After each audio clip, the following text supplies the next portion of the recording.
अन्य समाचार દ્વારકાથી ખંભાળિયા પાલિકા બની માલામાલ દેવામાં ડૂબેલી પાલિકાને કરોડોની આવક થઈ।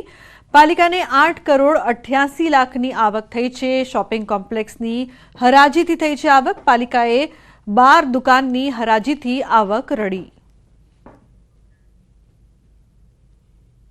જામ ખંભાળિયા નગરપાલિકા દ્વારા જોધપુર નાકા પાસે બનાવવામાં આવેલી જે 12 શોપિંગ કોમ્પ્લેક્સ હતી એમની સરકારની મંજૂરી લઈ અને આજે હરાજીનું કાર્યક્રમ આયોજન કરવામાં આવેલું હતું। આ હરાજીમાં નગરપાલિકાને અંદાજિત 8 કરોડ 88 લાખ જેટલી આવક થઈ છે।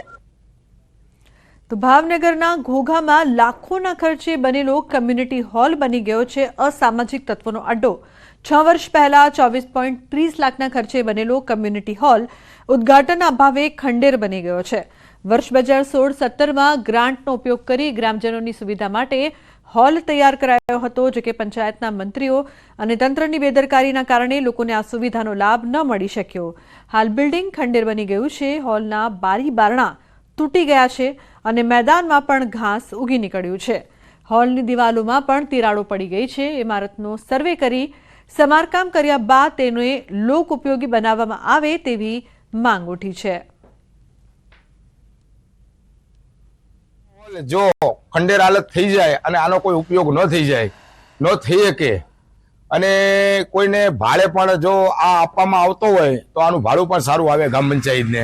તો અમારી આવી એક રજૂઆત છે કે આ કોમ્પ્યુટર હોલ જે છે એ વહેલી તકે ચાલુ થાય અને એને વ્યવસ્થિત કરી અને એનો સદઉપયોગ થાય એવી અમારી એક માંગણી છે। ગ્રામ પંચાયત દ્વારા કોઈ પણ જાતની સાર સંભાળ ત્યાં લેવામાં આવતી નથી, જેથી ત્યાં બાવળિયા ઉગી ગયા છે। લોકોને કંઈ પણ જાતનો ઉપયોગમાં આવતો નથી।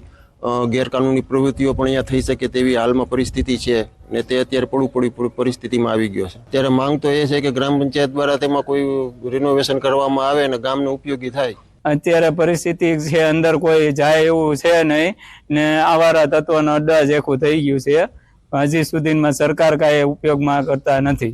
કામ પૂર્ણ થયા અને એટલો સમય થયેલો નથી કે આપણે એ માટે રિપેરિંગનો ખર્ચો કરી શકીએ અથવા રિપેરિંગ માટે દરખાસ્ત કરી શકીએ। એટલે હાલ એ બંધ હાલતમાં છે અને ઉપરથી છત પણ પડી છે, એટલે હાલ આપણે કોઈ ઉપયોગ કરી શકતા નથી। ત્યાં સ્વચ્છતા જળવાઈ રહે અને આને કંઈક જે કંઈક રિપેરિંગ કરવા ઘટતું માગતું આવતું હોય તો એ પણ અમે એમ કહી છીએ કે એ રિપેરિંગ થઈ જાય વહેલી તકે અને આ પ્રજાના ઉપયોગમાં આવે। સારા મોડા અવસરની અંદર ફંક્શન કંઈક ગોઠવાય, આવું કંઈક થઈ શકતું હોય તો કંઈક રિપેર હોય તો એ થઈ શકતું હોય છે। તો દ્વારકામાં લારી ગલ્લા ધારકો બન્યા છે બેરોજગાર। નગરપાલિકા 100 જેટલા લારી ધારકોના લારી ગલ્લા ઉઠાવી જતા નાના વેપારીઓમાં રોષ ફાટ્યો છે, જેથી દ્વારકાના હાથી ગેટથી નવા ગોમતી ગેટ પરના લારી ગલ્લા ધારકોને પ્રાંત અધિકારીને આવેદનપત્ર આપ્યું। નાના વેપારીઓ કહ્યું કે પાલિકાએ 100થી વધુ લારી ગલ્લા ધારકો છેલ્લા 1 મહિનાથી ધંધો રોજગાર બંધ કરાવ્યો, જેથી તેઓ મુશ્કેલીમાં મુકાયા। ત્યારે વહેલી તકે તેમને ન્યાય મળે તે માટેની માંગ। નાના ધંધો કરીએ છીએ, બધાના ઘરનું ગુજરાન હલાવી રહ્યા છીએ। બધે સાહેબ કોકે બેંકમાંથી લોન લીધેલી છે, કોકે બીજા આગળથી પૈસા લઈને ધંધો કરે છે। રેકડીઓના સાહેબ હપ્તા ચાલુ છે। અમે અમારા ઘરના ગુજરાન હલાવીએ કે અમારા છોકરાઓને ભણાવીએ, સાહેબ શું કરીએ? બીજા નંબરમાં અત્યારે અમારો સાવ ધંધો બંધ કરી દીધો છે। તો મેઇન બજારમાં સાહેબ ધંધા ચાલુ જ છે, બરાબર, એ દબાણ નડતું નથી। ગઈ 26/12/2024ના રોજ નગરપાલિકાના કર્મચારીઓ અચાનક આવી અમને તમામને લારી ગલ્લા બંધ કરાવેલ અને અમુકના સામાન પણ ઉપાડી ગયેલ છે।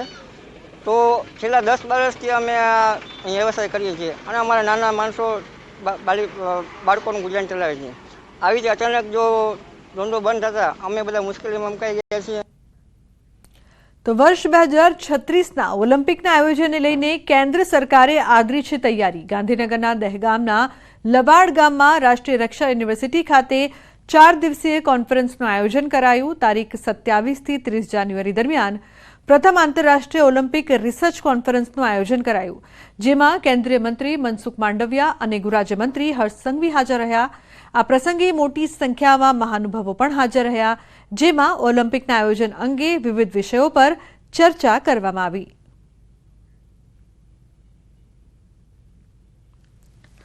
દેશની પ્રથમ ઓલિમ્પિક રિસર્ચ કોન્ફરન્સ થઈ રહી છે, જેમાં ઓલિમ્પિક્સને ધ્યાનમાં રાખીને સ્પોર્ટ્સ સેક્ટરની અંદર કેવા રિસર્ચની આવશ્યકતા છે, નેશનલ ઇન્ટરનેશનલ કક્ષાએ કેવા રિસર્ચ થઈ રહ્યા છે.